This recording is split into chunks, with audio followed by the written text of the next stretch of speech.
falar um pouquinho sobre materiais e equipamentos médicos e hospitalares.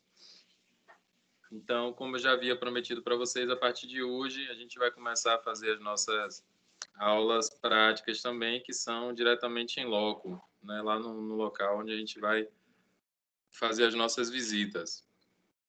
E vocês já vão se preparando. Eu sei que está praticamente todo mundo já adequado a isso, tendo em vista que já fizemos visita técnica de farmacologia e é praticamente a mesma turma que foi comigo para farmacologia, essa turma de introdução à enfermagem. Beleza? As regras são as mesmas que foram para farmacologia. As vestimentas as mesmas também, não tem o que tirar nem pôr. É tudo daquele mesmo jeitinho. Viu, gente? Então, não se acanhem. Quem não foi, também acho que foram 2 ou 3 pessoas na visita técnica de farmacologia. Já começa a se preparar aí também para a gente fazer essa visita, porque disso depende também o andamento da disciplina de vocês. No caso de farmacologia,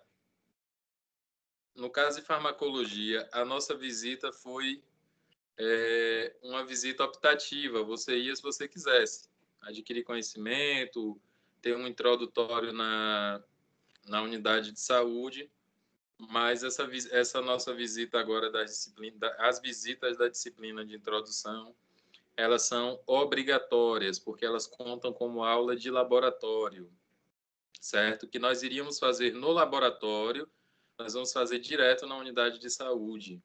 Então, essa é a importância para vocês, tá? Então, não tem como dizer assim, a visita é opcional. Essa visita não é opcional. A visita da disciplina de introdução é obrigatória. Tá todo mundo ciente disso, né? Beleza. Professor, eu perdi a visita. Vou fazer aquela mesma programação que eu havia feito para farmacologia. Professor, eu perdi a visita. Professor, eu não vou poder ir.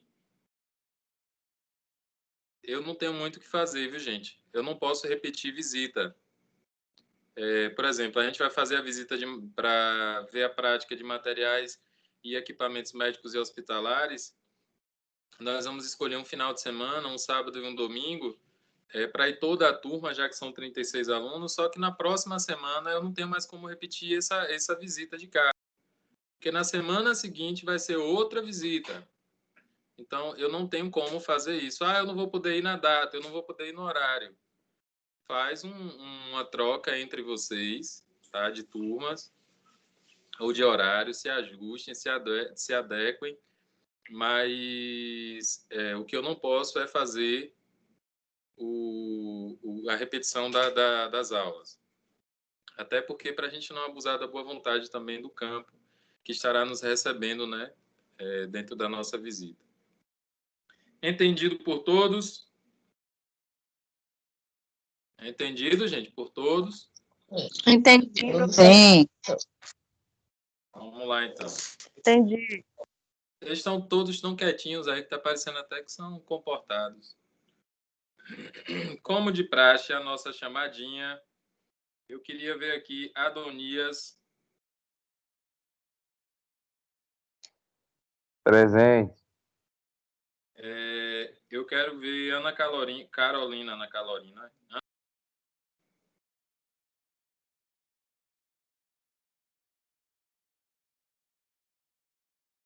Carolina. Não. Camille Conceição. Aqui. Não tô vendo. Aqui. Eu não tô vendo. Caroline Batista. Presente. Deise Paula. Deise Paula. Edvane Vasconcelos Pereira. Presente. Flávia Paula. Flávia Paula. Presente. Gilmara Macedo. Ouviu, professor? Ouvi, Flávia. Ah, tá certo. Presente, professor. Gilmara, você Presente. Eu tô aqui. Bora comer beiju, professor. tá melhor, né, Gil? Tô sim. Graças a Deus, já tá aí comendo beiju. Tô. Obrigado. Ilma. Lembrem-se, viu, gente, que essas aulas elas seguem aquela mesma entendimento do percentual necessário para você ser aprovado, o percentual de presença. Ingrid Silva.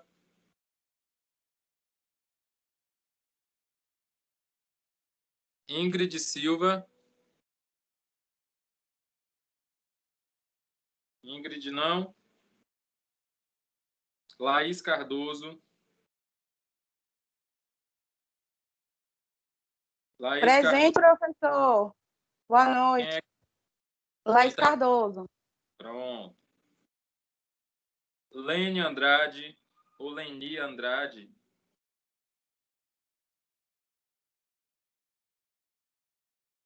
Lene Andrade ou Leni Andrade, quem é? É Chilene, é?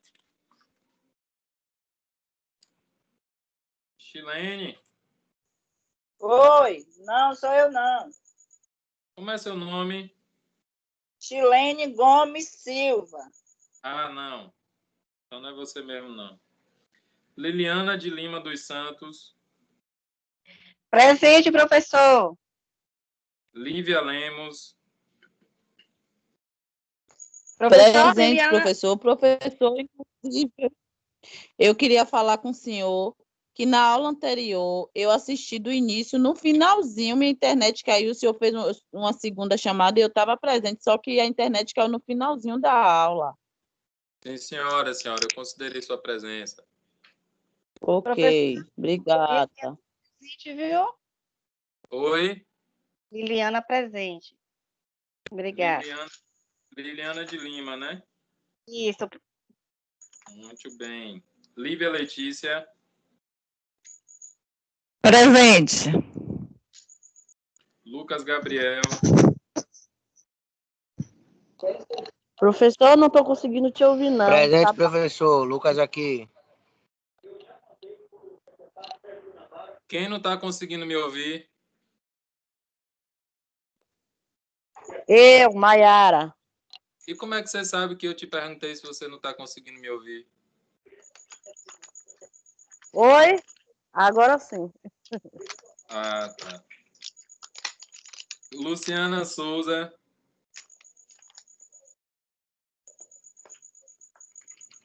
Luciana Souza. Luciano Almeida. Presente.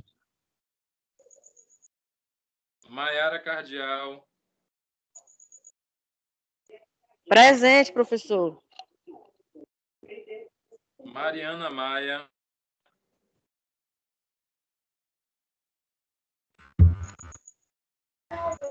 Professor.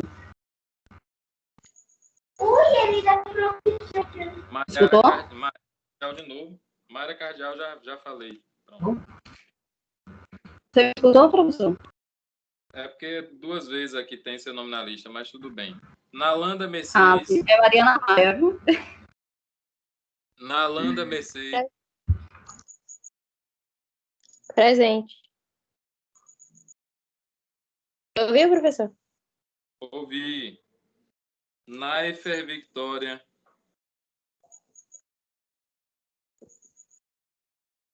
Naifer Victoria. Paloma Rosas. Paloma não.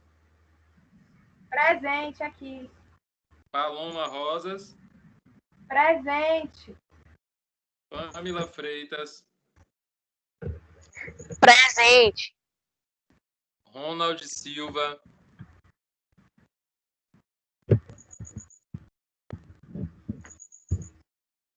Ronald Silva.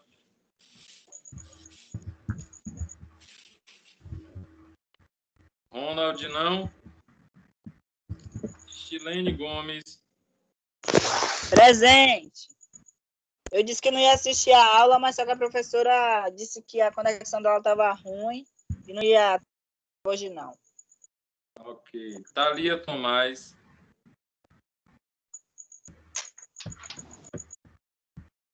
Thalia Tomás. Hã? Aqui, professor. Vanessa Alves. Presente. Ficou faltando alguém ser chamado, gente? Ficou, professor. Eu, Marcela.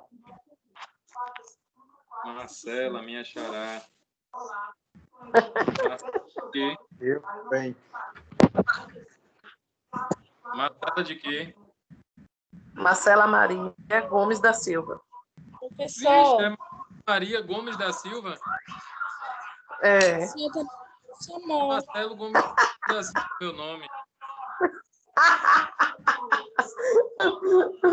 Somos irmãos. Quem foi faltando, gente?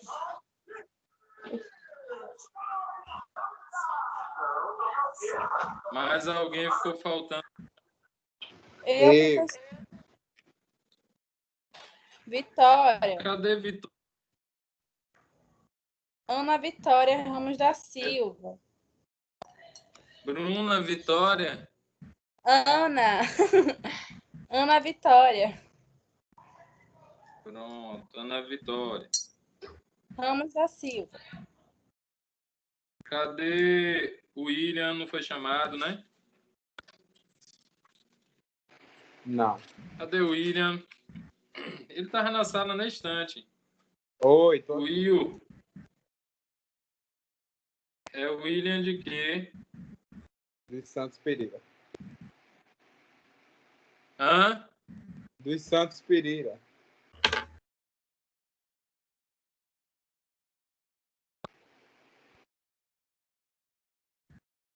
Mais alguém, gente?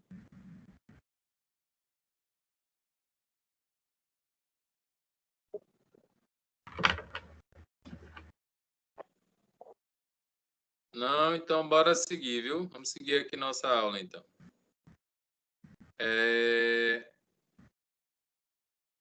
Hoje a gente vai falar sobre materiais e equipamentos médicos e hospitalares, certo? Nossa aula hoje é falando sobre... Eu conceituando para vocês e apresentando para vocês alguns dos materiais médicos hospitalares que nós vamos ter contato na nossa vivência prática, certo? Por que é que eu digo alguns dos? Porque existe uma infinidade de materiais.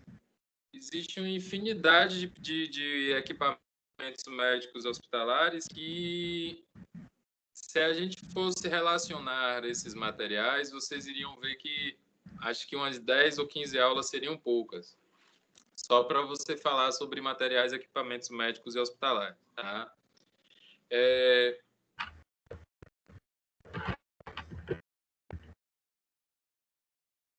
O que é importante a gente saber? Que esses materiais, alguns deles são reutilizáveis.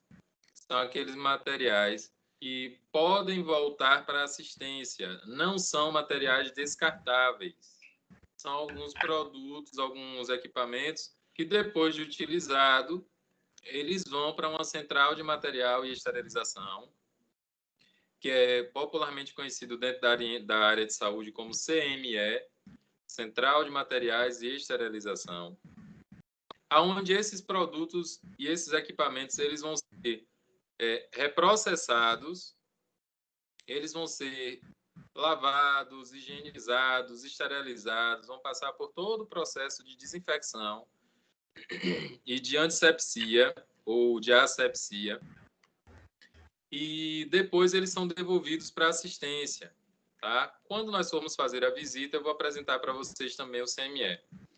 Lá dentro do CME é onde ficam também, gente, todos os materiais e equipamentos que são utilizados na assistência.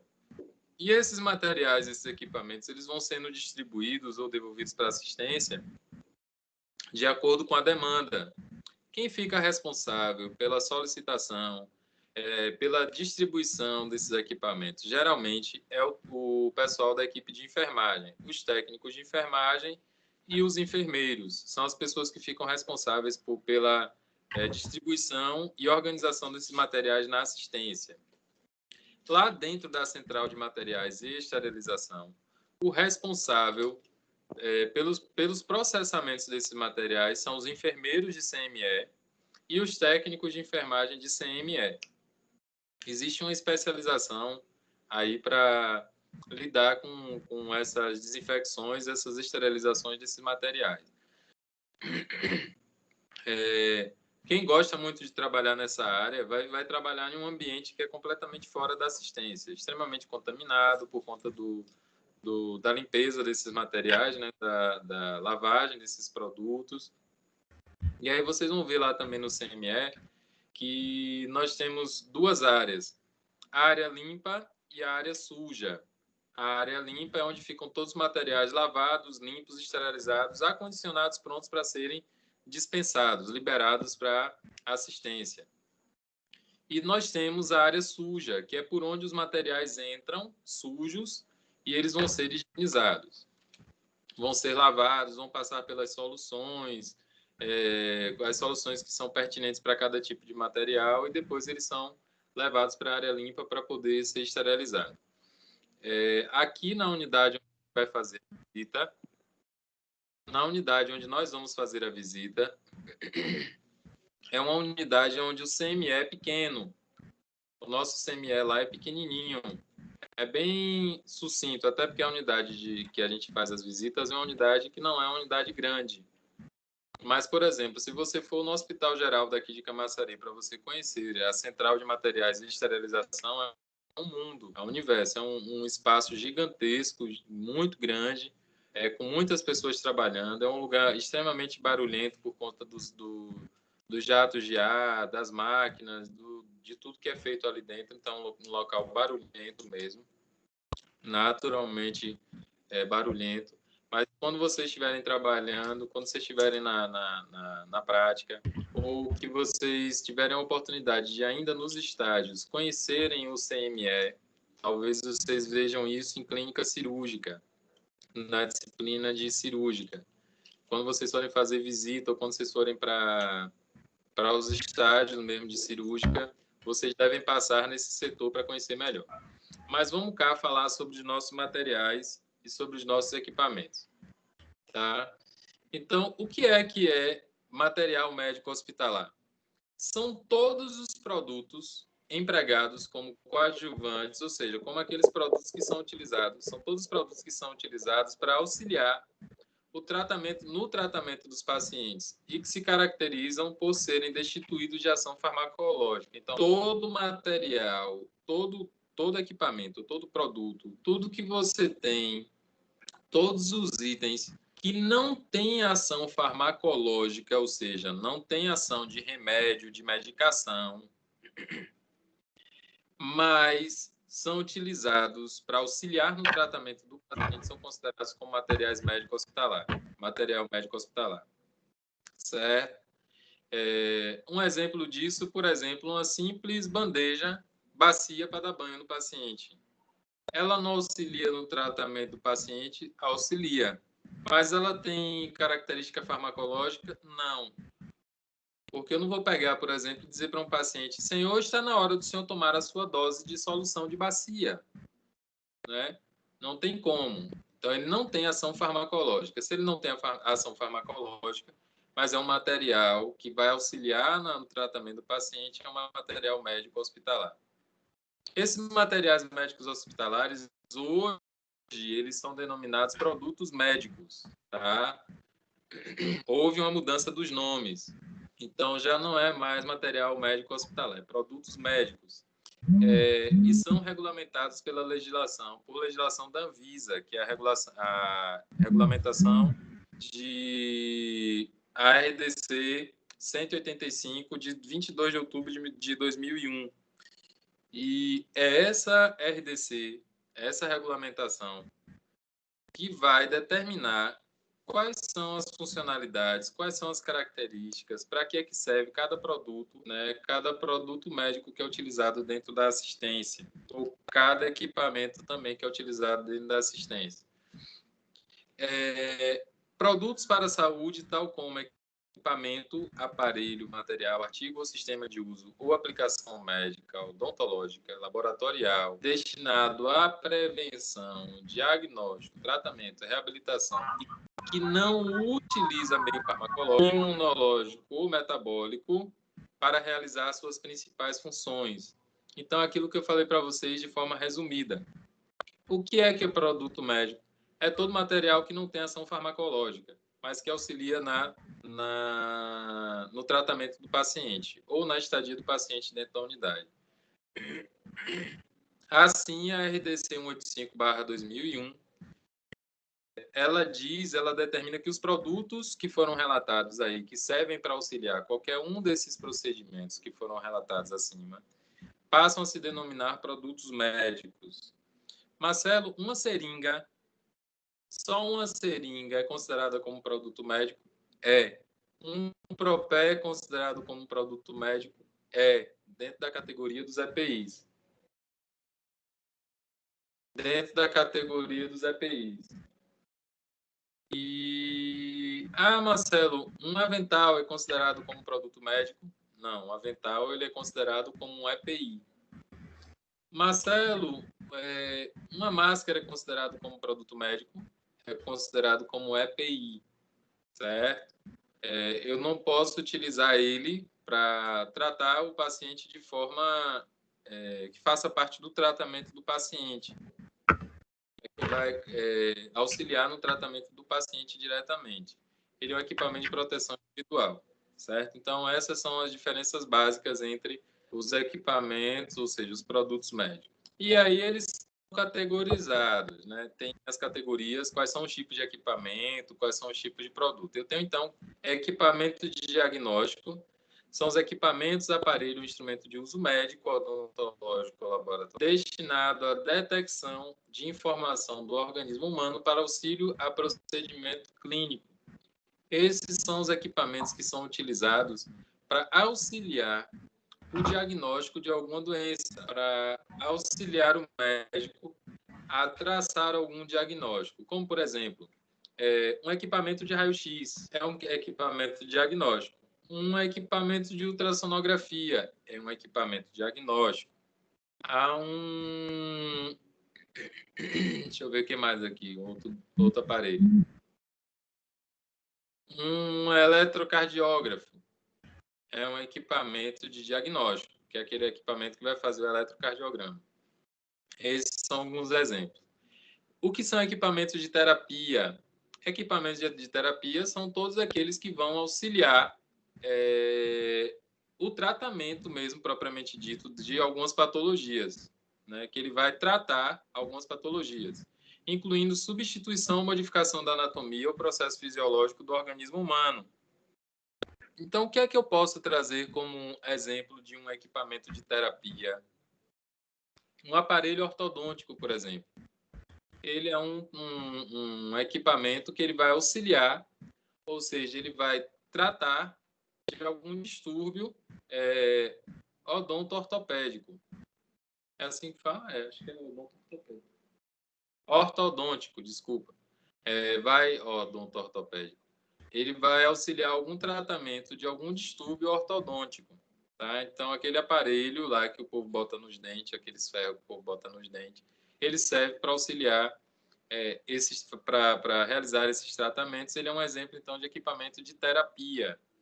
Uma prótese, por exemplo, é também. Uma órtese também auxilia e ele é destinado para tratar de algumas doenças. O que são equipamentos de apoio médico-hospitalares? é todo aparelho ou instrumento de uso médico, odontológico ou laboratorial, é bom sempre deixar isso frisado, que é destinado a fornecer suporte a procedimentos diagnósticos, terapêuticos ou cirúrgicos.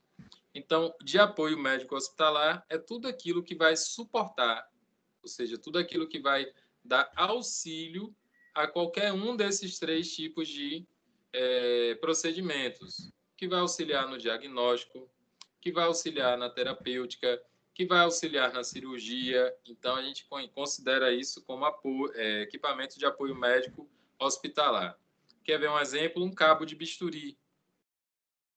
O cabo de bisturi é um equipamento de apoio médico hospitalar. Por quê? Porque ele auxilia, né? Ele dá suporte num procedimento cirúrgico. Um cabo de bisturi elétrico, por exemplo. E tem um outro cabo de lâmina de bisturi mesmo. Todos eles são pinças, por exemplo, são equipamentos de apoio médico hospitalar. Enfim. E aí a gente agora entra para falar de forma individualizada de alguns desses produtos. Deixa eu levantar aqui mais a tela para vocês visualizarem mais melhor. Então, veja aí. Gente, até aqui tá ok?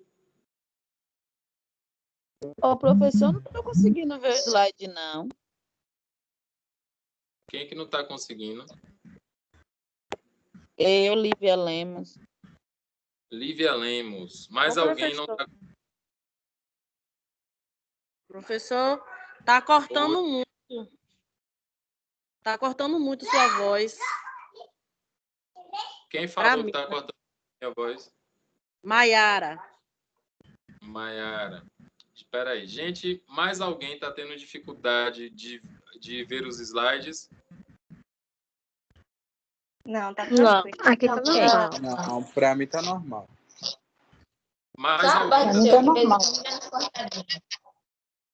Mais alguém está tendo dificuldade de perceber minha voz, de escutar a minha voz?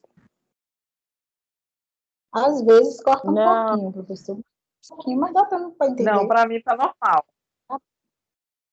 Pronto. Então eu vou pedir a Lívia Lemos. E foi Maiara, não foi que falou da voz?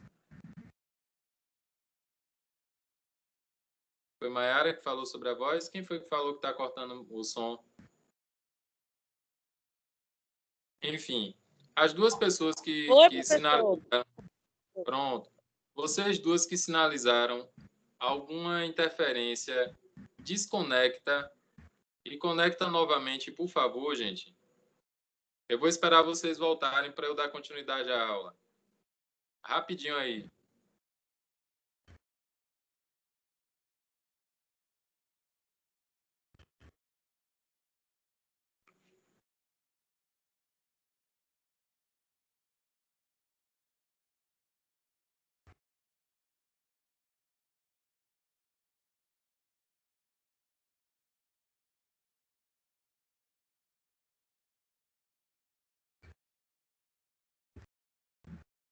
Cadê Maiara?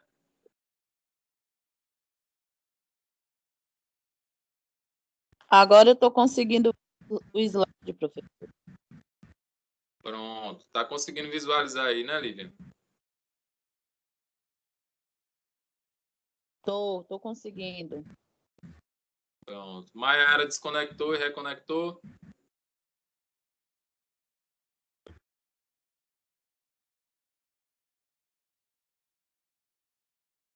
Maiara. Então, vou continuar, viu, gente? Aí é problema de internet. Eu não posso travar muito a aula, não, por causa do tempo. Então, bora lá. Vamos falar de alguns produtos e definir sobre eles, discutir sobre eles. Vamos lá. Até aqui tá tudo bem? Alguém tem alguma dúvida? Queria falar alguma coisa?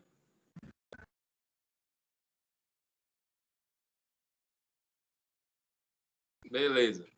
Seringa. Pronto. Seringas. As seringas, elas podem ser de vidro ou de plástico. Deixa eu falar uma coisa para vocês sobre esse tópico aí. Seringas de vidro. As seringas de vidro, elas só são utilizadas em algumas poucas unidades de saúde, no centro cirúrgico e por cirurgiões e por anestesiologistas, tá? Não se vê muito comumente seringa de vidro sendo utilizada dentro da assistência. Na assistência, de jeito nenhum. Na assistência cá fora. O que mais se vê quando você vê, raramente você vai ver dentro de centro cirúrgico lá pelos anestesiologistas. Mas, e antigamente era muito utilizada também essa seringa de vidro. Porque, na tentativa de se economizar esse material, Maiara está tentando falar alguma coisa aí no grupo, gente. Vê aí e me fala, por favor. Na tentativa de economizar esses materiais, eles criaram essa coisa de vidro. Oi? Mandou uma mensagem. Tem alguém que mandou uma mensagem, não estou conseguindo entrar. É lá no grupo, né? Maiara Cardial, mensagem lá no grupo. Então, aí depois eles perceberam que, na verdade, era um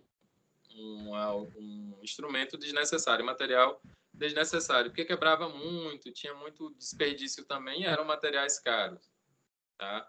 Já a seringa de plástico é um produto descartável. Usou, joga fora. Você não pode reutilizar as seringas de plástico, viu, gente? Então, toda seringa que mas eu usei a seringa só para aspirar água. Não utilizei a seringa no paciente, só foi para aspirar a água e jogar dentro do soro, por exemplo. Jogue fora. Não pode ser utilizada para outro paciente, não, viu? E para que servem as seringas? Servem para administrar medicamentos. Além de servir para administrar medicações, ela serve também para coleta de materiais, ela serve também para outros procedimentos, como administrar a dieta do paciente que está em uso de sonda nasogástrica ou nasointeral, retirar líquidos de algumas cavidades, como, por exemplo, fazer lavagem gástrica do paciente. Aí a gente retira o excesso, os líquidos que tem na cavidade estomacal, na cavidade gástrica, e introduz com a seringa também o carvão ativado, né? Quando você vai fazer lavagem para paciente que teve intoxicação exógena. Então, por alguma substância ou por algum produto químico. Elas servem para isso. Existem dos mais diversos tamanhos, né? Tem aí de vários tamanhos. Tem seringa de 1, tem seringa de 3, seringa de 5, de 10, seringa de 20 ml, ainda tem seringa de calibre maior, né? De volume maior. A seringa eu acho que eu até postei para vocês alguma coisa falando sobre... Postei para vocês alguma coisa, uma tirinha, se eu não me engano, falando sobre esses modelos de seringa, né? Me corrijam aí, gente, se eu estiver errado. Postei para vocês aí no grupo. Falei para vocês uma tirinha lá falando sobre essas seringas. E ela tem até ele tem até como é que chama? Uma orientaçãozinha dizendo para que é que serve. Aí diz que a seringa de 20 ela só serve para diluir medicamentos. Não se administra medicamento com a seringa de 20, a não ser que seja medicação intravenosa. Mas medicação intramuscular não se administra. Por quê? Por uma questão de segurança. Ninguém vai administrar 20 ml de medicação, nem 10 ml de uma medicação numa via intramuscular, porque aí você vai lesionar o paciente, né? Imagine 20 ml. Imagine um volume daquele de uma seringa grande introduzida no seu músculo. Você não suporta, é lesão na certa. Tá bom? Então tem aí os mais diversos tamanhos de seringa. E eu tenho essa seringuinha aqui, que é a mais fininha, ó, essa pequenininha aqui, que geralmente ela é utilizada para fazer vacinas. Ela é mais utilizada para fazer vacinas. Essa daqui, ó, gente. Ela é utilizada para vacinas e para medicações mais intradérmicas ou subcutâneas, como, por exemplo, insulina, anticoagulantes, né, que a gente utiliza muito. Deixa eu ver o que mais. Acho que, na realidade, só. São essas medicações que são de pouquíssimos volumes, de baixíssimos volumes. Então, são utilizados. Tem o dosador oral. Prestem atenção aí no dosador oral para vocês não confundirem isso, viu, gente? Esse dosador oral tem um formato de uma seringa, só que ele não é uma seringa. Deixa eu voltar aqui. Ele tem o formato de seringa, mas ele não é uma seringa, ele é um dosador oral. Para que serve isso aí, Marcelo? Para administrar medicação via oral. É uma melhor opção para se administrar as medicações via oral. Ela permite uma dosagem precisa e sem desperdício. Por quê? Porque esse dosador ele é graduado. E aí a gente consegue colocar o volume certinho da medicação que foi prescrita pelo médico. Para dar medicação à criança com esse dosador. É uma mão na roda, viu, gente? É excelente. O ruim é segurar o menino para botar isso aqui na boca dele. Mas é uma opção excelente para fazer medicação via oral. Ele não tem no bico dele, cá no biquinho dele, ó, nos bicos dele, a gente não vê a possibilidade de introduzir uma agulha aqui, ó, nesses bicos. Não se tem a possibilidade de introduzir uma agulha nesse bico aí para poder fazer medicação intravenosa. E também ela não tem o êmbolo, que é aquela partezinha preta que tem na seringa, né, para fazer a pressão e administrar a medicação venosa ou intramuscular. Beleza? Esses são os dosadores orais. Tenho aí também, deixa eu baixar aqui um pouquinho que tem ainda uma coisinha ali. As agulhinhas, nossas amigas agulhas. Todo mundo gosta de tomar uma agulhada na vida, para tomar uma bezetacil. Quem não? Todo mundo gosta de tomar bezetacil. É maravilhoso.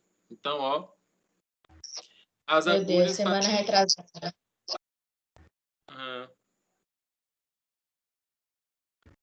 Quem falou aí, gente? Eu, professor Caroline.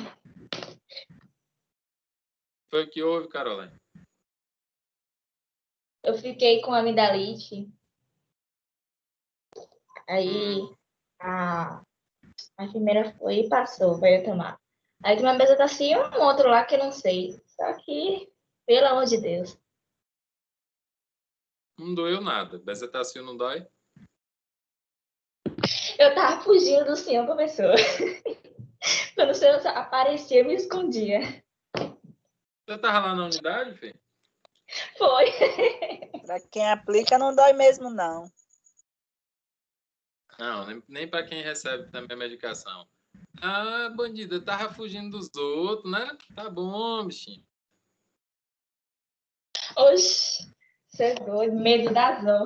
Não faz medo, não. Gente, vocês vão aprender que as medicações intramusculares, quando a gente for fazer as práticas de medicação intramuscular, vocês vão aprender que quando você utiliza a técnica correta de fazer a medicação, você reduz em praticamente 70% a 80% a dor que o paciente sente da medicação, da administração da medicação, certo? E existe uma técnica psicológica também que na hora eu vou ensinar para vocês direitinho como é que faz. Que é aquela de você dizer para o paciente, ó, dói muito. Essa medicação dói pra caramba. Aí, quando você administra a medicação, ele já está programado para sentir a pior dor da vida dele. Quando você administrar a medicação, ele vai dizer assim, oxe, era isso que doía? Porque ele já estava preparado, o psicológico dele, ele já estava preparado para uma dor insuportável. E aí, quando ele sente só a beliscadinha, ele vai dizer, oxe, era isso que doía? Então, é uma das técnicas. A outra é a técnica mesmo, a prática, que eu vou orientar vocês depois, para vocês fazerem a medicação da forma correta e o paciente sair satisfeito, sem precisar chorar, sem precisar se desesperar. Professor, Então, falando sobre a agulha, que é o medo de todo mundo. As agulhas são utilizadas para seringa hipodérmica, que são essas... Essas duas que eu tomei, né?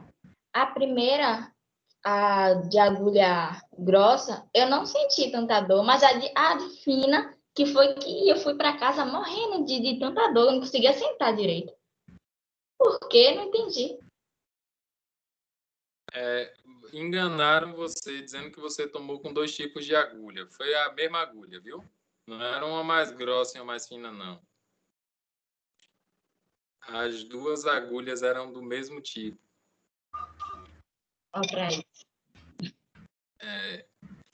Mas, assim, o que você sentiu de uma doer mais do que a outra é por conta da forma de apresentação da medicação. Às vezes, umas são mais oleosas, que são as que doem mais. Tem as outras que são mais líquidas, que doem menos. Tem umas que ardem. Você tem uma sensação de que está doendo, mas, na verdade, ela está ardendo. Então, a forma de apresentação da medicação interfere muito. Por isso que é importante você saber utilizar a técnica correta para cada um dos tipos de apresentação da medicação. Certo? Então, bora lá. O que é uma agulha? É uma haste fina de níquel ou aço, aguçada, ou seja, ela está lá bem pontiagudazinha, com um bisel numa das pontas e com a outra ponta dotada de adaptador para conectar com a ponta do bico da seringa, que é nada mais, nada menos que isso aqui, ó. Eu tenho... Cadê minha caneta? Aqui. Eu tenho a agulha, que é essa hastezinha aqui de aço, e na ponta eu tenho um bisel, chanfradozinho e pontiagudo. E na outra ponta a gente tem o que a gente chama de canhão da agulha, que é a parte onde você vai conectar no bico da seringa, certo? E aí, gente, vocês precisam ter muito cuidado na hora de fazer a conexão disso na ponta da seringa, porque ela pode ficar folgadinha e na hora de administrar a medicação do paciente, quando você for tirar a seringa, né, tirar a agulha do músculo do paciente, às vezes a seringa vem e a agulha fica. Então, a gente tem que estar bem certificado de que a agulha está conectada direitinho lá no bico da seringa, certo? Essas agulhas, elas mudam de tamanho e mudam de calibre. Então, vocês vão aprender na prática, eu vou mostrar para vocês o que são essas mudanças de tamanho, o que são essas mudanças de calibre. Elas vão variar também de acordo com a terapêutica que vai ser utilizada para o paciente. Tem medicações que a gente fala assim, ó, intramuscular profunda. Essas intramusculares profundas é que eu tenho que depositar a medicação intramuscular bem dentro do músculo do paciente. Ele não pode ficar na camada superficial do músculo, ele tem que ser administrado profundo, no músculo profundo. Então, essa agulha, ela não vai ser mais grossa. Não é que ela vai ser mais grossa. Ela talvez seja até um pouco mais fina, mas ela vai ser com um tamanho maior. A sua haste vai ter um tamanho maior. Então, aprendam que quando vocês virem uma agulha comprida, não significa dizer que ela é grossa, certo? É porque talvez a necessidade de fazer a medicação é que seja feita em uma profundidade mais adentro do músculo, mais adentrada ao músculo. Então, como é que eu vou ver, como é que eu vou fazer para entender a leitura como é que eu vou fazer para entender a leitura dessas agulhas? É simples, ó, gente. Vocês vão ver lá no invólucro da agulha ou esse formato de apresentação da agulha, ó, 21G, ou vocês vão ver esse formato aqui, ó, tipo isso, 30x8. O que comumente a gente vê nos invólucros das agulhas é isso aqui, ó. Esse formato, 25x07, 30x07, 40x 1.20, tá? O que é que a gente faz? Como é que eu vou fazer a leitura disso? Presta atenção. Ó, o número que vem depois do X diz respeito ao calibre dessa agulha, ou seja, a espessura dela, a grossura dela. E o número que vem antes do X diz respeito ao comprimento, tá? O tamanho dessa agulha. Um número diz respeito ao calibre, outro número diz respeito ao tamanho da agulha. Então, eu tenho, nesse nosso exemplozinho aqui, ó, vê aqui no nosso exemplo, eu tenho uma agulha que é de calibre 0,8 milímetros, ou seja, o furinho dela lá é bem pequenininho, a espessura dessa agulha é bem pequenininha e o comprimento dela 30 milímetros, né, que é aproximadamente aí 3 centímetros. Deixa eu ver se é isso mesmo, 3 centímetros, meu Deus. Vou relembrar aqui. É isso mesmo, que é aproximadamente aí 3 centímetros. Então, eu tenho esses formatos aqui, ó. Só que aí, quando eu vou ler o tamanho da seringa, eu nunca leio 30 por 0,80. Eu simplifico, eu leio 30 por 8. Me dá uma agulha 30 por 8. Aí eu posso chegar lá e dizer assim, ó, eu vou utilizar uma agulha 40 por 12. Tá vendo? 40 por 120. Você vai ver lá no invólucro da seringa, você vai ver isso. Mas você vai ler 40 por 12. E aí tem uns bizus também que a gente precisa prestar atenção, viu, gente? Cada uma dessas seringas aqui, ela tem uma função. Porém, não se utiliza, não é comum utilizar a agulha 40 por 12 ou a agulha 40 por 60. Nenhuma dessas duas agulhas aqui é comum utilizar para você fazer intramuscular. Por que, Marcelo, eu não faço? Porque elas são agulhas bastante grossas. Então, ó, quanto maior o calibre da agulha, quanto maior for o calibre, mais grossa ela vai ser. Então, quando eu penso, ó, 30 por 9, 25 por 9, 25 por 1, 30 por 1, 40 por 12, 40 por 16, eu já estou vendo que essas agulhas aqui elas são mais grossas. Quando eu falo ó, 30 por 8, 40 por 8, 30 por 7, 25 por 7, elas são mais fininhas. Elas são mais fininhas e elas vão diminuindo também de tamanho. Quanto menor aqui esse número, menor também vai ser o comprimento dessas agulhas, tá? O tamanho da agulha. Lá na prática, eu vou orientar vocês. Marcelo, e para que é que servem, então, essas agulhas de 1 para cima, de 10 para cima, 25 por 10, 25 por 12, 25 por 16, 40 por 12, 40 por 16. Para que é que servem essas agulhas?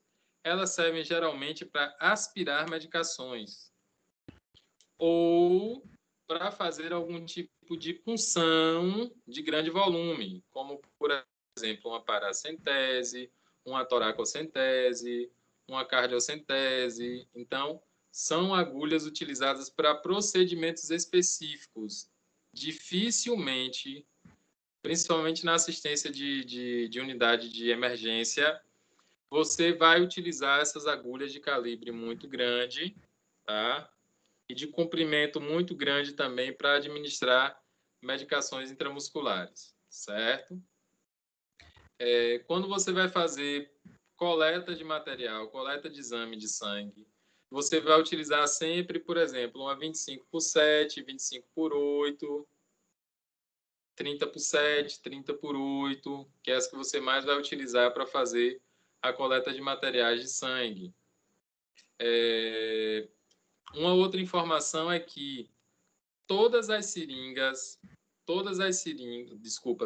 agulhas, elas são padronizadas por cores. Então, eu sempre vou pensar de que, por exemplo, uma agulha 40 por 12, quando eu vejo a agulha rosinha, o canhão da agulha aqui, ó, o canhão da agulha rosinho, eu já sei que essa agulha rosa é a 40 por 12. Então, não vou administrar a medicação do paciente com ela. Ela só vai servir para eu aspirar a medicação da ampola e fazer a diluição da medicação, aspirar soro do frasco, essas coisas, certo? Para desobstruir acesso, enfim. Mas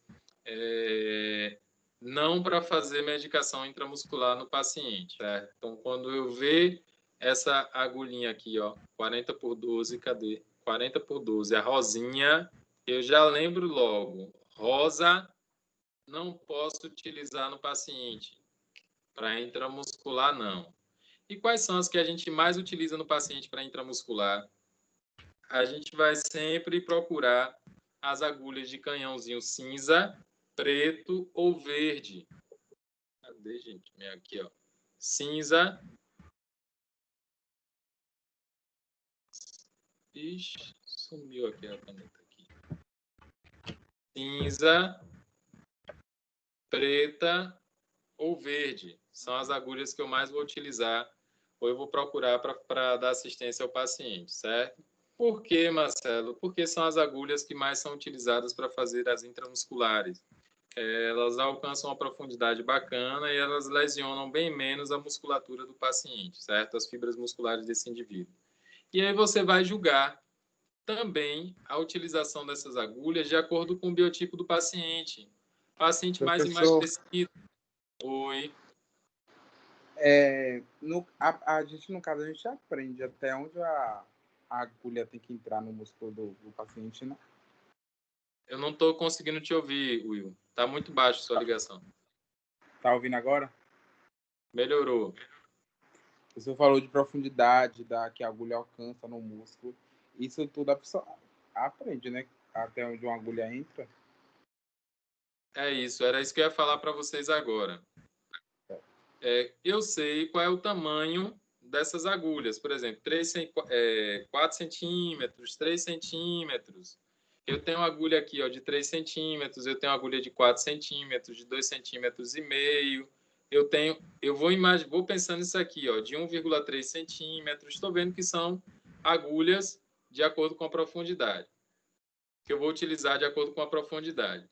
Se eu sei que o paciente é um paciente emagrecido, por exemplo, paciente caquético, que ele não tem muita massa muscular, que é aquele paciente que fica o tempo todo no leito, acamado, que você vê que ele só tem proeminência óssea, eu não vou fazer no paciente uma intramuscular com uma agulha, por exemplo, de 30, de 3 centímetros. Eu vou procurar uma agulha que seja menorzinha, uma agulha de 25, de 2,5 centímetros. Eu vou procurar uma agulha de 2 centímetros, de 13, de 1,3 centímetros, né? 13 por 4,5 ou 13 por 4. São aquelas agulhas mais fininhas, para evitar que eu avance a região de músculo e adentre aí para a região óssea. Então, eu tenho que ter o julgamento crítico, quando profissional, de observar se esse paciente suporta, se o biotipo daquele paciente suporta aquele tipo de agulha que eu vou fazer a medicação nele, tá?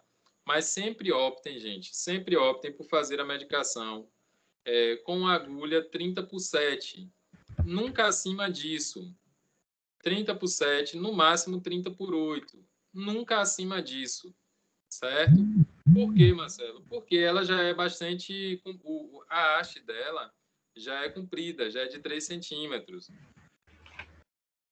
Então, eu vou procurar sempre estar dentro desse padrão, de 30 por 7, no máximo 30 por 8. E aí vou avaliando. A criança, agulha mais fininha e agulha menor.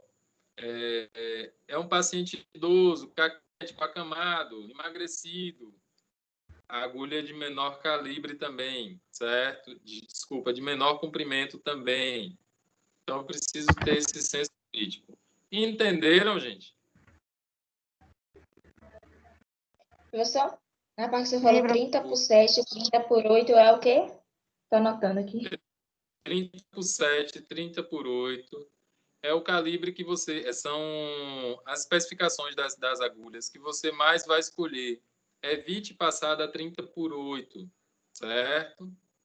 Para paciente de biotipo normal, evite passar da agulha 30/8. São as melhores escolhas que tem para fazer essas intramusculares. Agora, Marcelo, o paciente é um paciente obeso, um paciente que tem um tecido adiposo bastante volumoso. O que é que eu vou fazer? Aí eu vou escolher uma seringa, vou escolher uma agulha que ela tenha um comprimento maior. Por exemplo, uma agulha de 4 centímetros.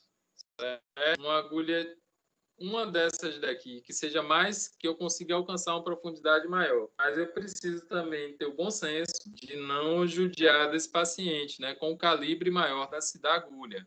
Então, eu preciso pensar, eu tenho que aumentar o tamanho da agulha para alcançar o músculo em detrimento da massa do tecido adiposo que esse paciente tem. Eu não posso judiar dele também com o aumento do calibre. Então, eu tenho que usar o bom senso e ficar aí entre o meio termo. Bom? Então, bora pensar sempre nessas questões. Preferencie sempre a 30/7 ou 30/8. Daí para baixo. Se o paciente for obeso, aí você escolhe uma de um comprimento maior. Dúvidas até aqui, gente? Eu posso seguir? Pode seguir. Bora lá. Aqui eu falei para vocês, né, que são os tamanhos mais comuns. São os tamanhos que você mais vai encontrar lá na assistência. Na sua vida prática, são esses tamanhos aí que você vai mais utilizar. Mas se lembrem, gente, pelo amor de Deus, que a 40/12 é minha última opção de escolha para fazer medicações no paciente. Certo? Gente, espera aí, só um minutinho. Deixa eu ver quem é que está querendo entrar aqui. É Lucas, professor. É porque eu tô assistindo aqui no computador com Vitória, que é melhor. Aí eu peguei o celular aqui e acabou saindo. Ah, beleza. Espera aí, rapidinho. Deixa eu voltar aqui agora.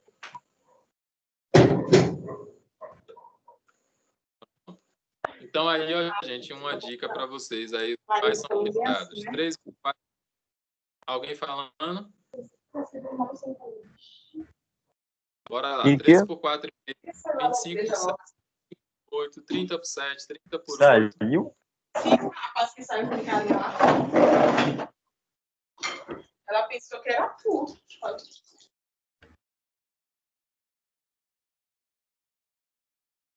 Então, bora lá. Os tamanhos mais comuns: 13/4,5, 25/7, 25/8, 30/7, 30/8. E a agulha, que é o medo de todo mundo, a 40/12. Certo? Que essa daí é só para você aspirar. Tem as agulhas para anestesia, tá? Que elas são maiores e bem mais calibrosas, essas agulhas. Mas aí você só vai encontrar ela dentro do centro cirúrgico, lá na central do centro cirúrgico. Por quê? Porque ela vai se caracterizar de acordo com o tipo de anestesia que vai ser dado. Então, a agulha para anestesia peridural, ela apresenta uma haste comprida, adequada para a administração de medicamentos na região peridural, lá da coluna. Certo? Então, ela é maior, ela vai um pouquinho mais profunda. A medicação, a agulha para anestesia raquidiana, se caracteriza por apresentar haste longa, que visa atender às necessidades de administração de medicamentos como a RAC. Ela tem que é aquela anestesia que as mulheres usam geralmente para cirurgia cesariana. E aí você vai ver que na ponta dessas agulhas, elas têm uma curvinha. Elas são meio que curvadas. Ok. Elas não são retas completamente. Elas vão, mas quando chega na ponta, elas têm uma curvaturazinha discreta, certo? Isso aí é estrategicamente criado para poder depositar a medicação no local onde eles desejam colocar. E vejam também, gente, que essas hastes, elas são graduadas. Tá vendo? Elas têm umas marcaçõezinhas aqui. o anestesiologista saber exatamente a profundidade, em qual profundidade é que ele está para depositar essa medicação. Então, ele está avançando lá a região de medula, ele está de medula, está avançando a região peridural, ou ele está avançando a região raquidiana. Ele vai medindo de acordo com essa graduaçãozinha aqui, ó, que tem nessas agulhas. Tá? São agulhas bem compridas. Quando vocês estiverem lá em centro cirúrgico, tenham a curiosidade de conhecer essas agulhas, que vocês vão se assustar. Vocês vão amar 40x12 depois que vocês verem essa daí. E aí tem também as agulhas para sutura, gente, que alguns de vocês viram lá também na nossa visita de farmacologia. Alguns de vocês acompanharam lá algumas suturas. Foi? Não, eu confundi. Não foi na turma de vocês, não, que era sutura. Foi outra turma que foi lá. Mas essas são as agulhas de sutura. Conduzem os fios de sutura através do tecido. Ela já vem de fábrica assim, gente. Já é produzida na fábrica, conectada a ela o fio para suturar o paciente. Ela é curvada na ponta também, tá vendo? São agulhas que possuem uma curvatura também estrategicamente feita para auxiliar lá na hora o médico, né, quem vai suturar o paciente, ele conseguir trazer essa agulha de volta com facilidade para poder passar o fio. E aí existem outros modelos, deixa eu ver se eu acho aqui, não tem mais aí, não. É porque nesse slide não tem, mas tem outros modelos de agulha para sutura de vários tamanhos e de vários calibres também, viu? Agulhas mais fininhas, tem agulhas que são maiores e tem uma curvatura maior, tem agulhas que são um pouquinho mais retas, mas mesmo assim ainda possuem uma curvatura. Tem outras agulhas que elas são bem mais grossas. E isso vai depender também do fio que está sendo utilizado para realizar aquela sutura, certo? Vamos falar sobre ataduras. A atadura de crepom. Isso aqui toda vez a gente fica se batendo quando a gente começa a trabalhar. Meu Deus, o que é uma atadura de crepom? A atadura de crepom nada menos é do que aquelas faixas que você utiliza para fazer contenção do paciente ou para fazer algum tipo de curativo.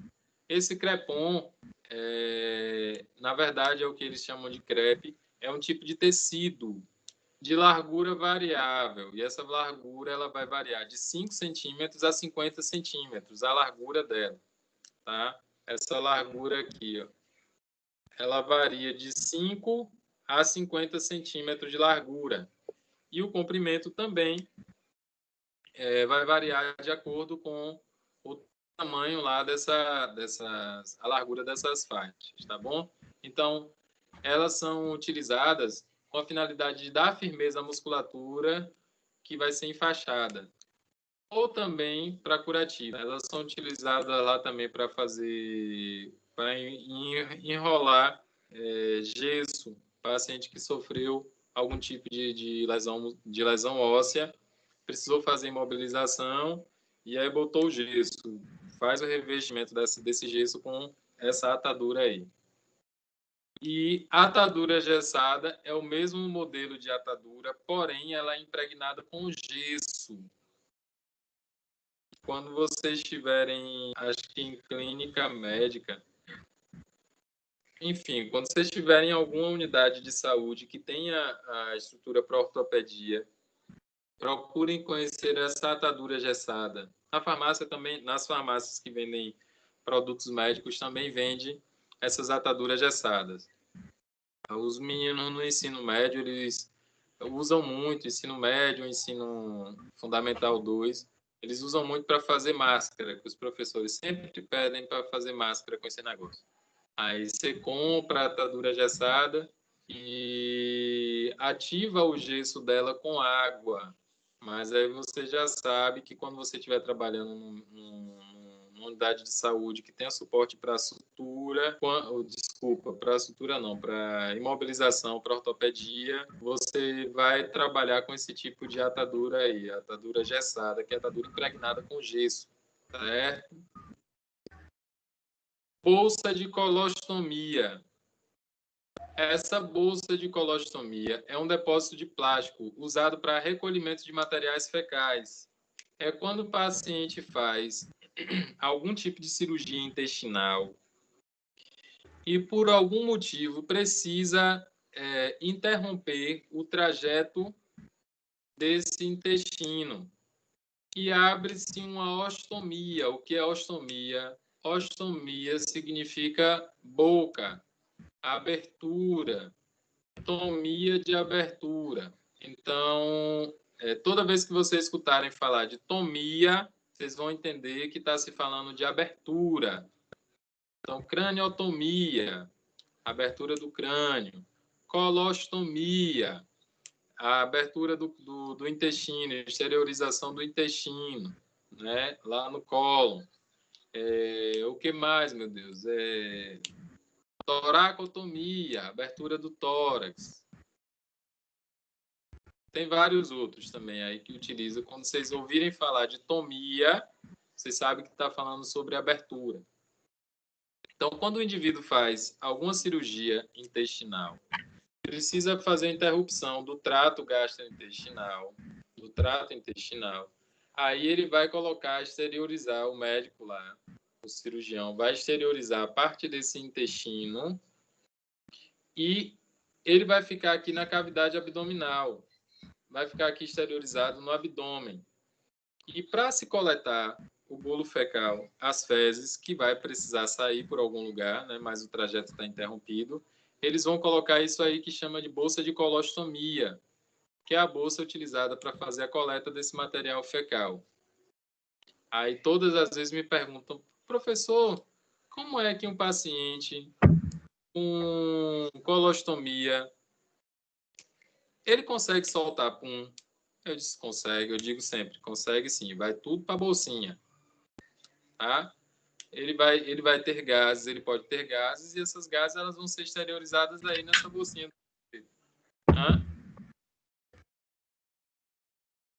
A vantagem é que o meio externo não vai conseguir sentir o cheiro do pum, né? Ele vai ficar lá dentro da bolsa. A não ser na hora que ele soltar o pum, ele abre a bolsa. Para todo mundo sentir. Mas, enfim. Mas o barulho faz, né, professor? Irmã, depende da potência, viu? Porque minha tia, ela usou, professor, e teve uma vez que ela ficou bastante constrangida, que ela estava no meio de uma galera, e aí teve o barulho, né, da flatulência, e aí ela ficou muito constrangida, aí ficou pedindo perdão, e a gente super entendia ela, só que ela ficava com muita vergonha por isso. Se fosse agora, na época de hoje, ela estava na moda, porque Bolsonaro, toda vez que estava fazendo discurso, ele soltava flatos pela bolsa. Daqui a pouco o barulho ele fazia, gente, é a bolsa, viu? Quantas vezes eu não escutei discurso de Bolsonaro e ele soltando gases, flatulando? Mas típico do próprio procedimento. A gente, né, cabe a nós, que estamos ao lado desses pacientes, entender perfeitamente. Viu? E assim, gente, a gente tem que dar graças a Deus, porque o povo diz assim, que povo mal educado, soltou pum perto de mim. Pum é coisa fisiológica. Graças a Deus. É patológico se o indivíduo não conseguir soltar esses gases, se ele não conseguir flatular, porque ele vai precisar tomar medicação. Então, quando eu tomo medicação para corrigir alguma coisa, é sinal de que eu estou com alguma coisa errada. Se eu tomo medicação para soltar pum, é porque eu estou com algum acometimento nesse trato intestinal. Então, bora soltar pum, viu, gente? Pelo amor de Deus. Fica ninguém preso aí, não. Essa aula está sendo gravada, viu? Mas, enfim. Isso aí que é bolsa de colostomia. Marcelo, como é que eu vou aprender a colocar essa bolsa de colostomia? Deixa eu virar a câmera para mim aqui para eu falar para vocês um segredo. E não tenho vergonha. Peço direto ao povo para me ensinar a colocar a bolsa de colostomia, porque eu não sei. Nunca coloquei uma bolsa de colostomia, nunca troquei uma bolsa de colostomia. Eu não tenho prática com isso, não tenho vergonha nenhuma, porque não é da minha área de atuação.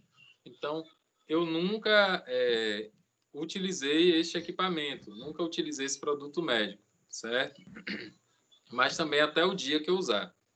No dia que eu precisar fazer uma troca de bolsa de colostomia, no dia que eu precisar instalar uma bolsa de colostomia, eu aprendo e acabou.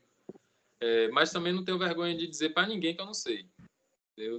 Sou muito natureba com isso. Eu não sei, não sei. Não é vergonhoso dizer que você não sabe. Vergonhoso é você dizer que não sabe, que já foi ensinado, que trabalha com aquilo e a pessoa não aprende. Né? E, pelo amor de Deus. Aí faz vergonha mesmo.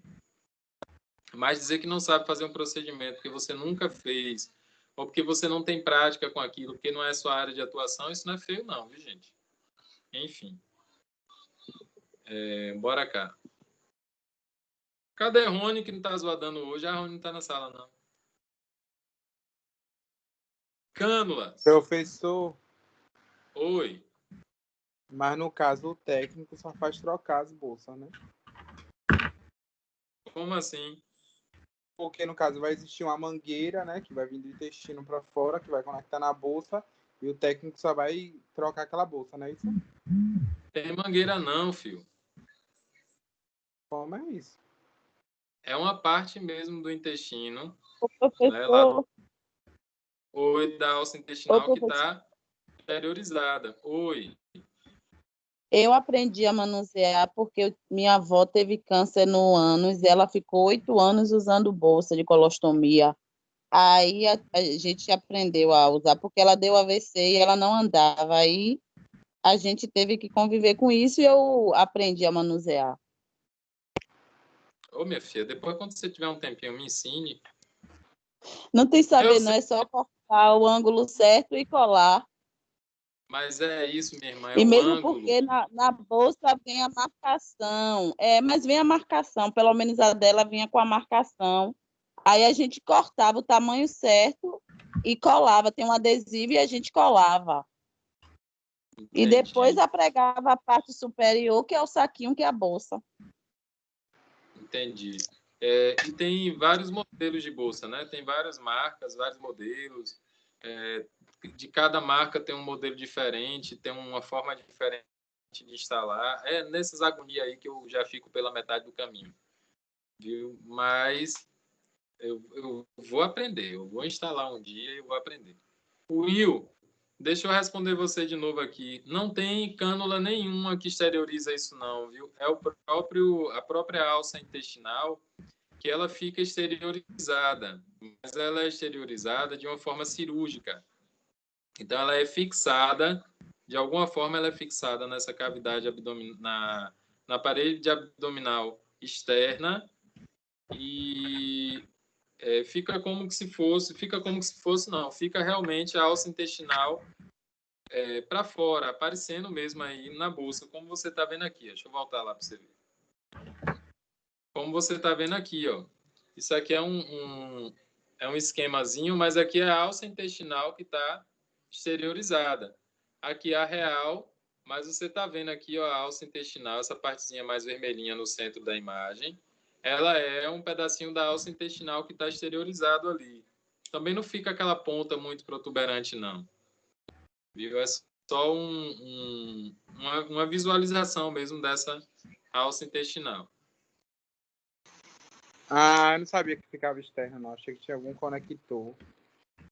Não, fica externo.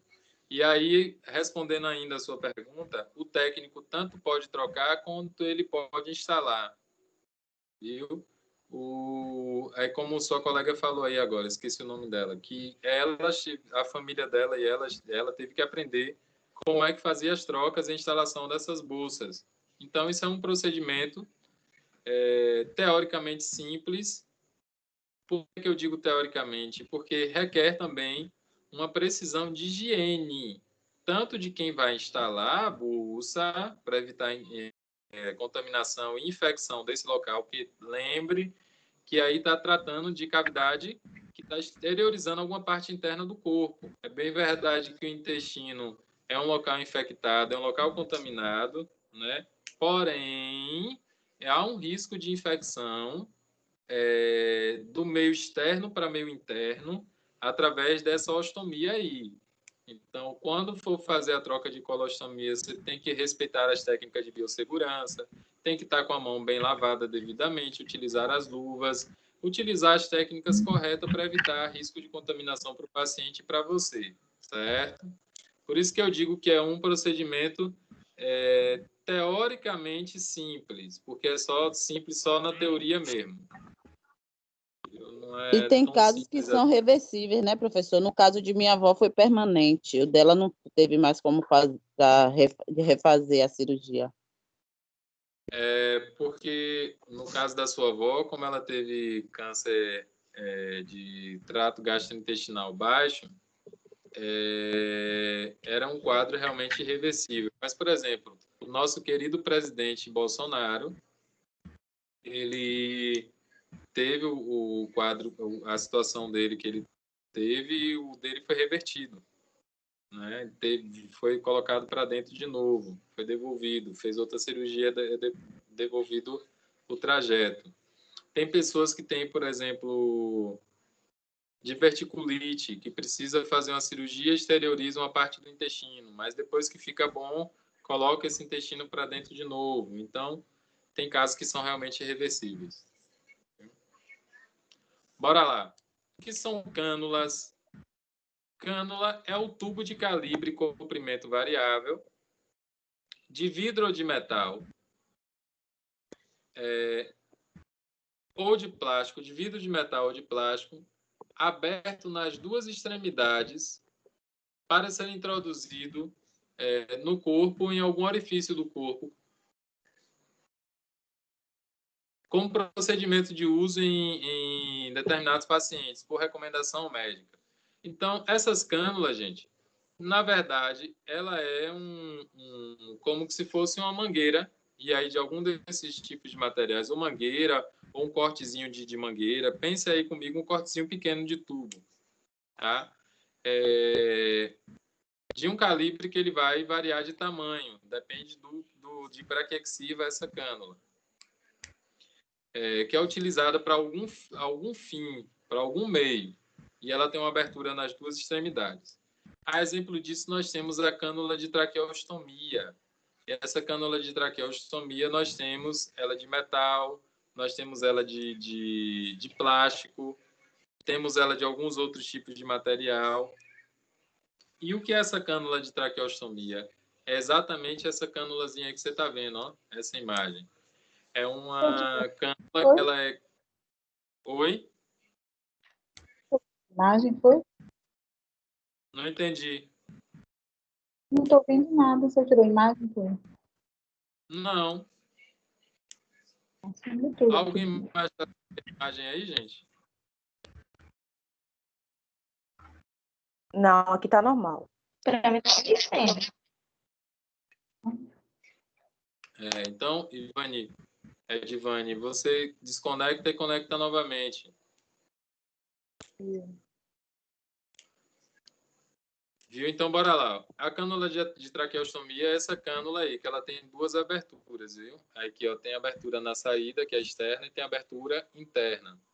Ela é um dispositivo que é colocado na traqueia.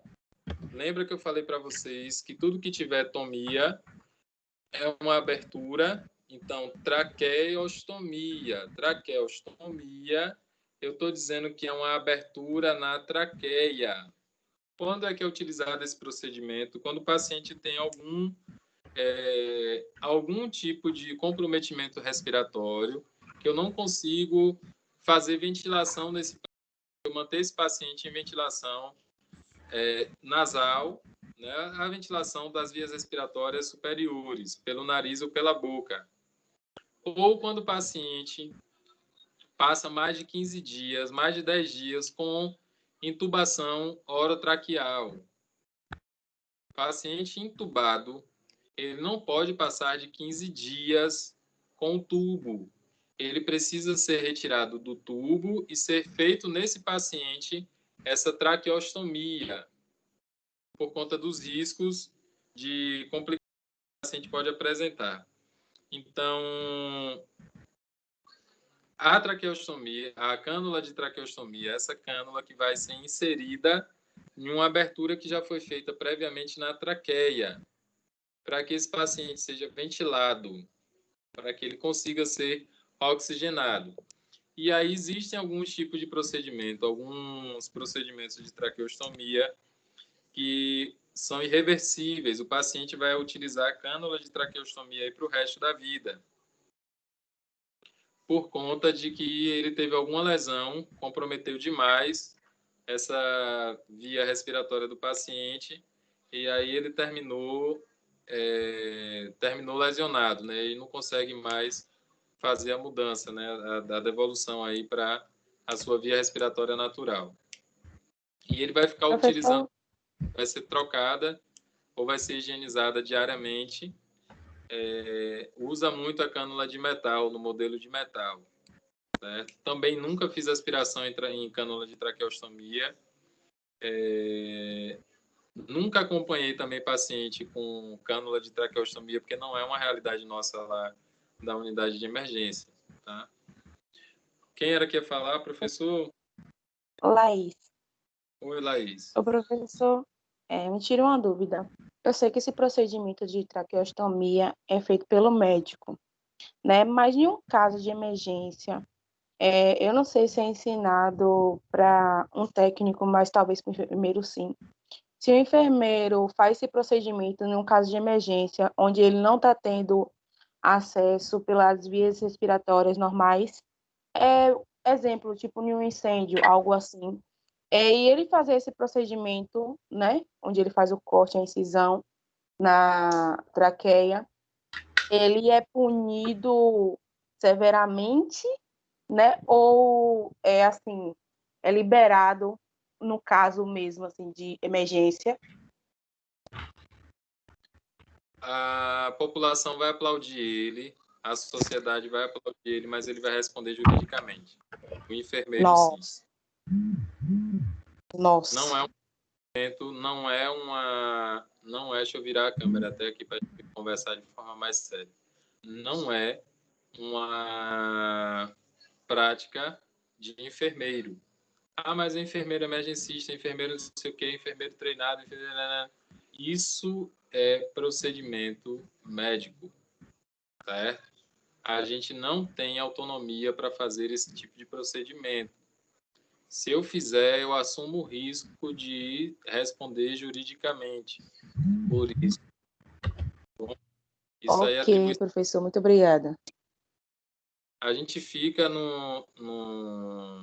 entre a cruz e a espada, porque, por exemplo, tem muitos emergencistas, enfermeiros emergencistas, que os caras são punk, são bons, eles são excelentes, eles têm muito conhecimento, sabem fazer tudo, são os diaba 4 dentro da emergência. Intra-hospitalar e pré-hospitalar, certo? Mas esses caras, eles se deparam, como eles sabem fazer um monte de coisa que é de atribuição médica, eles ficam loucos, assim, a cabeça deles termina ficando em pino quando eles se deparam com situações que eles sabem que pode salvar a vida, mas que ele não pode fazer pelas questões legais. Tá? Eu sei também que muitos desses que são cabeção mesmo, que são CDF, que sabem muito, eles têm uma cabeça muito no lugar, então eles vão entender qual é o limite de atuação deles. Mas a gente fica assim, eles terminam ficando num dilema. Ou eu posso salvar a vida, posso fazer isso aqui, mas se eu fizer, eu vou me complicar. Entendeu? Aí no caso da intubação também, né, professor? Só o médico, né? Intubação, para via aérea inferior, só o médico. Só que existe uma habilitação para enfermeiro que ele pode passar a cânula laríngea. Cânula laríngea, que é um tubo, só que ele tem uma máscara supraglótica. Ele não avança para pulmão. Ele fica logo abaixo do glote. Esse é a única via aérea avançada que a gente pode avançar, que a gente pode utilizar. Fora isso, aquele tubinho com laringoscópio, com não sei o que, lá só o médico mesmo é quem pode fazer esse procedimento. O máximo que pode fazer é a cânula supraglótica, que além disso eu não posso fazer, não. Obrigada, respondida. Nada, minha filha. Bora lá. Então, isso aí é a cânula de traqueostomia. Tem o tubo endotraqueal. O tubo endotraqueal é um tubinho mesmo, feito de silicone, tá? Numa ponta, prestem bastante atenção nisso. Em uma das pontas, que é a ponta que fica para dentro, fica dentro da traqueia do paciente, ele tem uma bolsinha de ar. Ela vem vazia, ela vem sequinha. Ela tem uma pontinha com essa bolsa. E na outra extremidade eu tenho o local onde conecta no tubo, que é conectado ao tubo, e eu tenho o teste dessa bolsinha, que é o que a gente chama de CAF. Quando vocês estiverem em uma assistência de emergência intra-hospitalar ou extra-hospitalar, vocês vão preparar esse material para entubar o paciente. E antes de entregar esse tubo para o médico, vocês têm que fazer o teste desse CAF. Como é o teste do CAF? Você vai insuflar isso aqui com ar. Pega uma seringa de 20 ml, aspira 15 ml de ar, mais ou menos. Tá? Aspira lá 15 ml de ar. Não é água, não, é ar. E administra esse ar. Insufla essa bolsinha aqui, ó, na pontinha externa. Lá na prática eu vou mostrar para vocês. Aqui vai insuflar o tubo, o CAFzinho, o tubo não, o CAFzinho vai insuflar essa bolsinha. E essa pontinha de cá também vai ficar rechuchudinha. Quando você apertar ela assim, você vai sentir que ela tá fofinha. Tira a seringa e deixa por um tempinho, uns 10 segundos. Se essa bolsinha não esvaziar e se essa daqui não ficar murchinha, é sinal de que o tubo está, ó, liberado para uso. Aí você vai entregar o tubo para o médico e diz assim, ó, o CAF já foi testado, tá ok. O médico vai ter a confiança de conseguir entubar o paciente sem ter risco. Para que serve essa pontinha de cá, Marcelo? É essa bolsinha que quando o tubo tiver, não tem aqui a imagem. Quando esse tubo, olha ele aqui, ó. Quando esse tubo tiver na traqueia do paciente, ele vai ser fixado lá na traqueia do paciente através dessa bolsinha de ar. Quando insuflar, ele vai fixar e vai ficar preso nas paredes da traqueia do paciente, certo? Então, por isso que é importante você fazer o teste do CAF para que ele não fuja, não saia do local na hora que a gente fixar o tubo lá no paciente. E o que são os cateteres, Marcelo? Espera aí, viu, gente? O que são os cateteres? Marcelo, não é catéteres, não. Deixa eu baixar aqui. Você está vendo acento ali? Então, não é catéteres, é cateteres. Viciosamente, a gente chama de catéter, mas a pronúncia correta é cateter. Define-se cateter como instrumento oco. Então, todo instrumento oco que vai ser produzido, fabricado de material de natureza plástica, que é introduzido no corpo do indivíduo com o objetivo de retirar líquidos, introduzir sangue, soros e medicamentos, efetuar investigações e estabelecer diagnósticos são considerados como cateteres.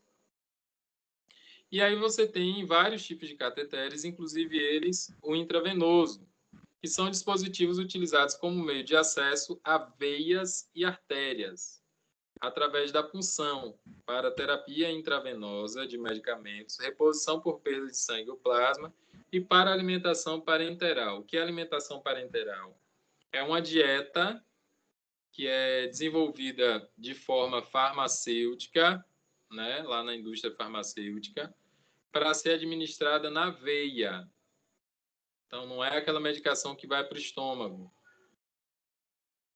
É a medicação vai para a veia, a alimentação que vai para a veia, né? A dieta que vai para a veia do paciente. Mas aí ela tem toda uma preparação também, o equipo dela é diferente, a forma de administrar é diferente também, enfim. E aí eu tenho os modelos para vocês dos cateteres aí, intravenosos. E eu tenho os modelos periféricos e eu tenho o modelo central. Vou mostrar para vocês também na prática cada um desses modelos aí. E o periférico são aquilo que a gente chama de gelco. O que vocês conhecem lá como gelco. São utilizados para fazer a punção do paciente. Eles têm, vou falar para vocês lá, são diferentes nos tamanhos e as cores, elas vão diferenciar de acordo com o tamanho e calibre desses gelcos. Tá? Esses são periféricos. E esse é o cateter central. Esse cateter central só pode ser instalado por médico. Enfermeiro não pode fazer acesso central, que é o que a gente chama isso aqui de acesso central. Aqui é para acesso periférico e esse outro cateter é para acesso central. Só médico pode fazer. Ou o enfermeiro habilitado, ele pode fazer a PIC, que é uma punção intravenosa central, mas é periférica. Ele não avança para as veias mais calibrosas. Ele faz através da veia periférica e aí ele consegue alcançar a via central. Mas aí precisa ter uma habilitação, precisa ser treinado, precisa ser liberado, é todo um outro procedimento, viu, gente? E aí eu tenho os conectores, os Polyfix, que de 2 vias ou de 3 vias. Eu acho que eu falei para vocês, falei nas aulas de farmacologia, eu mostrei para vocês esse Polyfix aí, Polyfix de 2 vias e de 3 vias. Expliquei para vocês, vocês lembram que eu andava com eles no bolso. E tem as torneirinhas também, que eu falei para vocês sobre a função dessas torneirinhas, né? Que é a possibilidade de mais 2 vias de administração de medicação ou de infusão de alguma solução. Essas torneirinhas são utilizadas para a gente conseguir outras vias aqui de acesso para o paciente, né, para administrar a medicação do paciente. Torneirinha de 3 vias. E eu tenho aí também outro modelo de cânulas, que são as cânulas de aspiração traqueal, que é para poder fazer a aspiração da traqueia do paciente quando o paciente está secretivo. A gente vai conectar isso lá no frasco de aspiração. A gente vai aprender tudo isso lá na nossa prática também. E aí, essas cânulas, elas variam de tamanho e variam também de calibre. Tem umas que são menores e são mais fininhas. Depende muito do paciente, depende muito do procedimento. A cânula para criança, para recém-nascido, ela é tão fininha que ela parece um fio de cabelo. E aqui, para adulto, existem cânulas que parecem um tubo de esgoto. Bem grossona lá. Vocês vão ver isso na prática também. E tem o cateter nasal. O cateter nasal é para oxigenoterapia, inalação de oxigênio. Por que a gente chama de cateter nasal? Porque aqui na ponta, ó, ele tem uma pronga, que a gente chama de pronga. É nessas 2 pontinhas aqui que sai o oxigênio. Isso aqui é conectado no extensor do oxigênio, lá da régua de gases. O oxigênio vem por essa mangueirinha e ele vem para cá, para o cateter. Vai ficar na narina do paciente. E aí tem um limite de volume de oxigênio que vai determinar o uso disso aqui, até 5 litros seco. Acima disso, a gente vai utilizar outros dispositivos também. 4 ou 5 litros seco, a gente vai utilizar outros dispositivos. E essa daqui é outro tipo de cateter nasal. Só que a diferença é que essa pontinha aqui, ó, você está vendo aqui, ela é toda furadinha e ela fica apenas em uma das narinas do paciente, bem na parte mais externa mesmo. Ela não entra lá para a região de coanas, não. Tá? Ela vai ficar bem superficial, já mais na área externa, para poder também auxiliar na oxigenoterapia desse paciente. Deixa eu ver aqui. Aí, ó, como é que é utilizado eles. Oh, desculpa, aí não é cateter nasal, não. Esse é o sonda nasogástrica. Sonda nasogástrica. O que é que isso que é sonda nasogástrica? Ela serve para aplicação de medicação e na investigação diagnóstica do aparelho gástrico, com introdução por via nasal. Então, ela entra pelo nariz e vai até a região gástrica apenas, tá? Serve para alimentar o paciente, serve para medicar o paciente. E tem outro tipo de sonda, que é a sonda nasointeral. A sonda nasointeral, ela faz a mesma função que a sonda nasogástrica, alimenta e serve para alimentar o paciente, serve para medicar o paciente, porém, a sonda nasogástrica, ela fica... Deixa eu mostrar. A sonda nasogástrica, ela só vem até o estômago do paciente. A sonda nasointeral, ela avança o estômago e vem para a região de jejum, tá? Então, a gente precisa pensar nessa questão da diferença. Essa é uma das diferenças. A outra diferença é que a sonda nasointeral, ela é radiopaca. O que é radiopaca? É um equipamento, material, que ele vai refletir aos raios X, aos exames de imagem. Quando eu instalo uma sonda nasogástrica, existe uma forma de identificar, vou explicar para vocês, nem se desespere. Existe uma forma de eu identificar se essa sonda nasogástrica está no estômago, fazendo a ausculta. E para eu identificar se essa sonda nasointeral está no jejum, eu preciso fazer o raio-x do paciente, raio-x de abdômen, ou raio-x de tórax. Porque aí eu vou acompanhar todo o trajeto da sonda, desde o nariz do paciente, desde a narina do paciente, até a região de piloro ou jejum, certo? Ela tem que estar lá. Se ela não estiver lá, eu preciso retirar essa sonda e passar novamente até que ela fique ou lá dentro, ou ela esteja em uma posição que 24 horas depois ela vai descer para essa região de jejum. Beleza? Então, essas são as diferenças. A nasointeral, ela vai para o intestino. Nasogástrica, ela vai para o estômago. O próprio nome já fala. Gástrica é de estômago. Enteral é de intestino. E, fisicamente falando, é por conta da diferença de material. A sonda nasogástrica, ela não é radiopaca. Ela é um tubozinho de plástico. Tá vendo? E a sonda nasointeral, ela é radiopaca. Ela reflete nos exames de imagem. O cateter, que é sonda uretral, existem dois tipos, que são a sonda de alívio e a sonda vesical permanente, que é a demora. Elas servem para retirar urina da bexiga do paciente, da cavidade vesical do paciente, quando o fluxo de urina está interrompido. Então, é introduzido na uretra, vai até a bexiga, coleta essa urina para o meio externo. A sonda de demora, a sonda vesical de alívio, ela é instalada e quando a gente esvazia o conteúdo vesical do paciente, quando ele termina de retirar toda a urina da bexiga do paciente, ela é retirada imediatamente. E a sonda vesical de demora, que é essa de cá, ó, ela vai permanecer na bexiga do paciente, na uretra do paciente, por um prazo de 30 dias.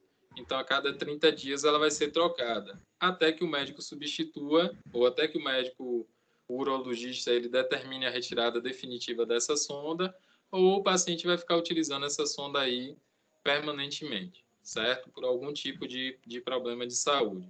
Vocês vão aprender a montar as bandejas, quando é que você vai precisar, como é que você vai montar a bandeja para a sonda para sonda vesical de demora, para a sonda vesical de alívio, quais são os materiais que eu vou utilizar para fazer uma sondagem nasogástrica, uma sondagem nasointeral, tudo isso bonitinho vocês vão aprender, certo? Quem passa essas sondas em ambiente intra-hospitalar, o enfermeiro, o técnico não pode passar.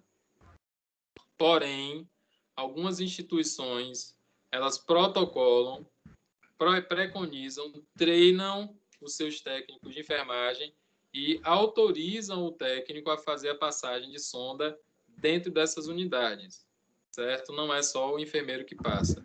O técnico pode passar dentro das unidades que têm esse protocolo instituído.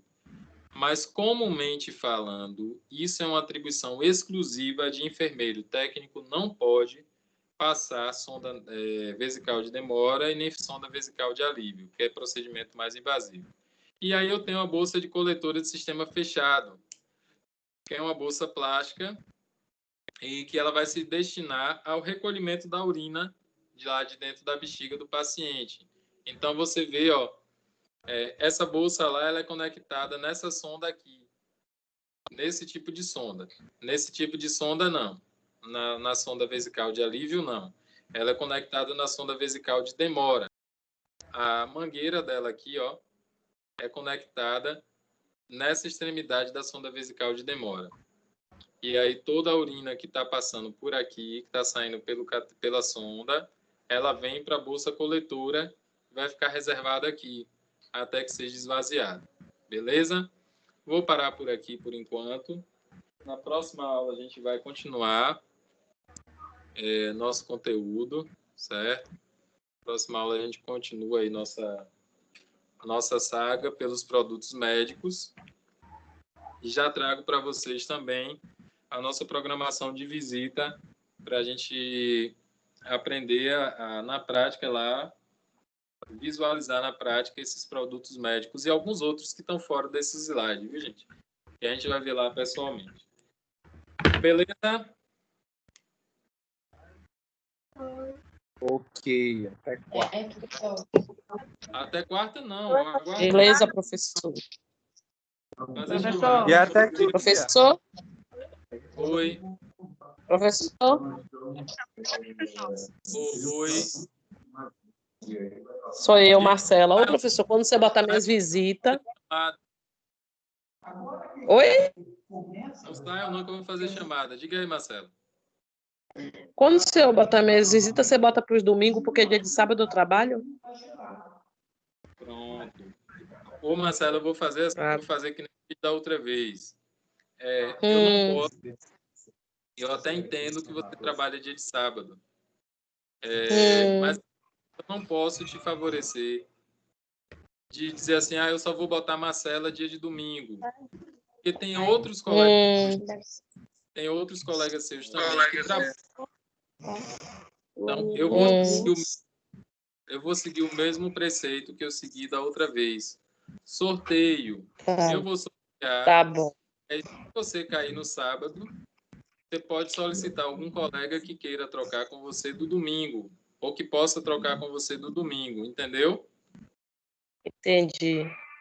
Mas eu vi uma cor quase... Tá bom, obrigada, professor. Nada. Adonias.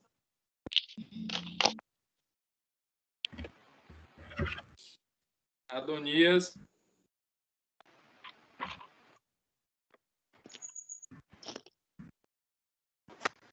Presentíssimo. Ana Carolina. Camila e Conceição. Aqui.